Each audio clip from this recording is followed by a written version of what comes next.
Happy New Year and welcome to Tommie Frazier's X's and Os, presented by Towers Productions. I'm Jimmy Shield, joined by the hard-hitting Brittany Benson. And Tommy, it was a good New Year for the Huskers. It was a good New Year, and I was excited to see the players come out and win a big game. You know, especially versus an SEC conference team, a team that they lost to last year, and they end the season. They end the season on the right way. Started the year on the right way. On a good note. Yeah, they 24-20. I think I just was it 24-20, 24-19. Given the Georgia Bulldogs. You're supposed to know everything, but obviously you don't. Yeah. Well, I know it was 2 field goals would have beat him at the end. Yeah. But in the end. Hey, by the way, if people don't know, if you saw the Christmas show, Jimmy still has on the same sweater. He never washed it. Who washes sweaters? You send them to dry cleaners. I got lost money. Oh yeah, that's right. When your mother give you a gift card to Casey's for that was my sister. You said your mother. I was lying. That was my sister. But I will wear the sweater until they lose. That is true. You're a creature of habit. Yeah. I use that excuse not to wash things. No, you used to wear this plaid shirt with a duck on it. And little you wore it, yeah, until they lost, and you wore it until they lost, and then you took it off and changed something different. So it's just you are a trick. creature of habit, and I like that about you. Yes, it's a trick. One of the very few things you like about me, Tommy. I like a lot about you. The one thing I don't know, you talk too much sometimes. Well, I'm trying to talk about the game. Let's talk about me. Let's talk about it. What did you like about the game offensively? Offensively, I felt they stuck to their game plan. I felt that they didn't try to do too much or be fancy, and they stuck to it and just stayed with basic stuff that worked. And on a day where it started raining right before you. It didn't rain the whole workout time, pregame, and then all of a sudden when they come out locker, it starts raining. It's tough, especially on an NFL field, to where you had so many games on there and you had to replace the turf in the middle of the field, but they didn't do it outside. It's tough. So I felt that they stuck to the game plan and good things happened, and they won a turnover battle. They made sure that they didn't do anything that cost themselves the game on offense, which was good. Yeah, Tommy Armstrong, 6 of 18, but you said tough conditions, made some big passes. It was tough conditions. And the turnover, 1 pick, but as you mentioned, Georgia had a fumbled punt return and an interception. Mm-hmm. So isn't the game a lot easier when you win the turnover battle? It is a lot easier because it puts you in a better position to win it. Turn the ball over means that you're stopping yourself an opportunity to put points on the board. And as we saw this year, when Nebraska usually lost a turnover battle, they lost the game. Because it took points off the board usually, or gave points to the other team. And so they were able to, and I thought they were going to turn the ball over even more with all the zone read stuff that they do on offense and trying to throw the ball. I was impressed from the offense side that they didn't turn the ball over. And then when you have a 3-week layoff, the momentum and the rhythm and timing, and you can say, well, in practice, they worked in practice. Practice to a game is totally different when it comes to game speed. And I was excited to see that the 1 interception. That happened. You throw the ball enough, it's going to happen. But they kind of hung their hat on Amir Abdullah, and we got to give him credit for not carried the ball about 25 times, no fumbles, 120 yards. Mm-hmm. And right now there's a lot of speculation about Amir going pro, but we can talk about that later. What about his game? He's not going pro. He's not ready. There's too many. He's a smaller back, and people think that he's a smaller back to where he needs another year to show people that this is not just a 1-year deal. Even though he had 1,000 yards last year, but he split time with Rex. Mm-hmm. This year he was a focal point. But the knock on Amir, he fumbles a lot. And that's true. So I think he needs 1 more year to prove to people that he can carry the ball and not turn it over. And if he does that, then I think will he be a first-round draft pick? No, but I think he'll be a late second, early third, fourth-round draft pick next year. Exactly. I feel like he can considerably improve his stock because that is the knock on him. And if you fumble in college, right, a scout's going to go, well, taking it to the next level, we hit a little harder up here. We're a lot faster, a lot bigger. But, sometimes family situations, he might go, I don't want to risk it. 4th round's good enough for me. Yeah, but you never know. But you look at that and say, okay, your family was able to last this long. What's 1 more year? Yeah. So I think that people saying, well, they say, now, he might see it different and decide to go. But I think that he will help himself if he stays one more year.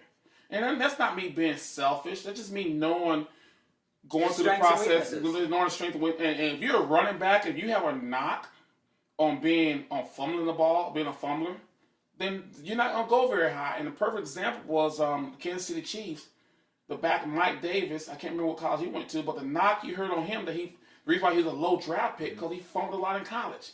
And so he went to the seventh, I think it's either seventh round free agent. So if you can't protect the football, they're not going to give you. They're not going to draft you high. So I think let's squash this whole deal. In my personal opinion, I think he needs to stay 1 year and show people that he cannot fumble the football. Yeah, he didn't fumble, but that's one game. But he showed, versus Georgia, a stout front seven, got 120 yards, didn't break any big runs, but he moved the chains on a day they were having some trouble. It was a blue collar workman-like rushing game from him, and he can do it. Even with his small stature, he runs like he's 215. And so he helped Nebraska with the way he played. Because, as you said, he kept the chains moving. He kept them going. 3 yards, 3 yards, 3.5, 3.5, 3.5, and 3. That's still a first down in my book. Brittany, anything from the social media world? Absolutely. The offense obviously looked a lot cleaner. Special teams, that caused us some headaches, some trouble at the end of the year. What did you think? What changes were made and what improvements come into this game? Well, I think the special teams are still special teams. I didn't see any major returns in the punt return game.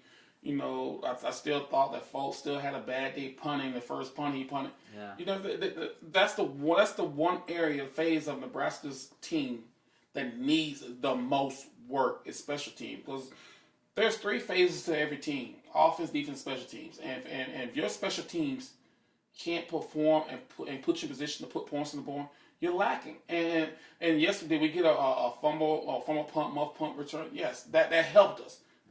But we need a return game on punts. We do a pretty good job on kickoff return, but punting we don't. And you can make a lot of hay returning punts.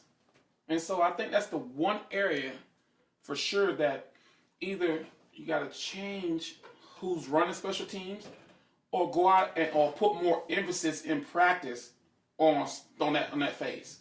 Because we saw this year a lot of times, instead of starting at the 25, 30-yard line, we because there was no return at the 10 we start at 10 15. or the 5 or the 6 or whatever. Yeah, I think Jamal Turner was the guy, but they kind of put all their eggs in a basket. He got injured, and they threw Jordan Westerkamp in. But at the end of the day, you can say that, but at the end of the day, they have to have more depth. But even when Jamal Turner was back there, it still wasn't big returns because it wasn't much blocking. It's like, okay, let's let him punt, you catch the ball, and you do what you can. To where you got to figure out a way to get blocking and get a guy a chance to return a kick.